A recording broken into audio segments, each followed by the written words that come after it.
الحمدللہ والصلاۃ والسلام علی رسول اللہ وعلی آلہ وصحبہ ومن والاه اما بعد۔ آج ہمارے درس کا موضوع ہے مجالس کے آداب کا دوسرا حصہ۔ دینی بھائیوں، دنیا اور آخرت میں مخلوق کی بھلائی کے لیے اسلام آیا ہے۔ اس نے ہر اچھے ادب کا حکم دیا ہے اور ہر خراب اور بری بات سے روکا ہے۔ مجلس کے آداب ان عمدہ خصلتوں اور اچھے کاموں میں سے ہیں جن کا ہمیں حکم دیا گیا ہے۔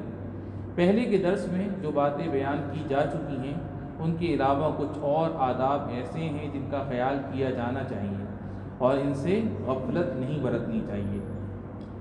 یہاں مجالس کے مزید آداب بیان کرتا ہوں۔ نمبر 1، گفتگو کرتے وقت اپنے سے بڑے کو آگے بڑھانا چاہیے اور بات پوری کیے بغیر اس کو نہیں ٹوکنا چاہیے۔ نبی کریم صلی اللہ علیہ وسلم کے پاس جب 3 صحابی رضوان اللہ تعالی علیہم اجمعین آئے اور ان میں سے سب سے چھوٹے نے بات شروع کرنی چاہی تو آپ صلی اللہ علیہ وسلم نے ان سے کہا کبر کبر، یعنی عمر میں جو تم سے بڑا ہے اسے بولنے دو۔ نمبر 2، مجلس کے آداب میں سے یہ بھی ہے کہ بڑوں کی مجلسوں میں چھوٹے بچوں کو بھی ساتھ لے جایا جائے تاکہ وہ بڑوں سے دین و دنیا میں نفع پہنچانے والی باتیں سیکھیں اور ان کے ارشاد و نصیحت کی باتیں بھی سن سکیں۔ حضرت عمر ابن العاص رضی اللہ عنہ قریش کے ایک حلقے کے پاس سے گزرے جنہوں نے نوجوانوں کو اپنی مجلس سے دور رکھا تھا۔ انہوں نے کہا ایسا نہ کرو، اپنی مجلس میں ان کو بھی جگہ دے دیا کرو، انہیں حدیث سناؤ اور سمجھاؤ، کیونکہ وہ آج قوم کے چھوٹے لوگ ہیں، کل یہی قوم کے بڑے لوگ ہوں گے۔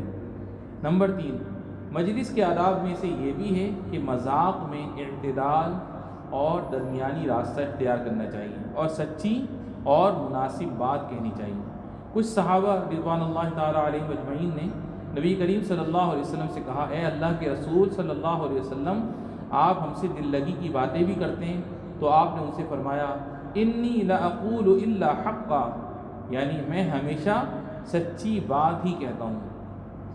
مجلس کے آداب میں سے یہ بھی ہے کہ مجلس سے جانے سے پہلے کفارۃ المجلس پڑھ لینا چاہیے۔ یہ بندوں پر اللہ تعالیٰ کی رحمت ہے کہ اس نے مجلس کے آخر میں ایسی دعا مشروع کی ہے جس کو پڑھ لینے سے مجلس میں ہونے والے سارے چھوٹے گناہ مٹ جاتے ہیں۔ اللہ کے رسول صلی اللہ علیہ وسلم نے فرمایا من جلس فی مجلس فکثر فیہ لغطہ فقال قبل ان یقوم من مجلسہ ذلک سبحانک اللہم وبحمدک اشہد ان لا الہ الا انت استغفرک واتوب الیک الا غفر لہ ما کان فی مجلسہ ذلک، یعنی جو کسی مجلس میں بیٹھے پھر اس سے لغو باتیں زیادہ سرزد ہوں تو مجلس سے جانے سے پہلے اگر وہ سبحانک اللہم وبحمدک اشہد ان لا الہ الا انت استغفرک واتوب الیک پڑھ لے گا تو مجلس میں جو کچھ نامناسب باتیں ہوئی ہوں گی وہ معاف کر دی جائیں گی۔ دعا کا ترجمہ یہ ہے اللہ، ہم تیری حمد کے ساتھ تیری پاکی بیان کرتے ہیں، تیرے سوا کوئی سچا معبود نہیں ہے، ہم تجھ سے بخشش طلب کرتے ہیں اور تیری طرف لوٹتے ہیں۔ یہ کچھ آداب ہیں مجلس میں رہتے ہوئے ان پر توجہ دینا مسلمان کے لیے نہایت مناسب ہے تاکہ اس کی مجلس سے اس کو دین و دنیا میں بھلائی، فائدہ اور نیکی حاصل ہو سکے۔ اللہ رب العزت ہمیں ان مجالس کا ادب صحیح طور پہ ہمیں عطا فرمائے اور ہمیں ان کے آداب سے اچھی طرح آگاہی نصیب فرما۔ والحمد للہ رب العالمین۔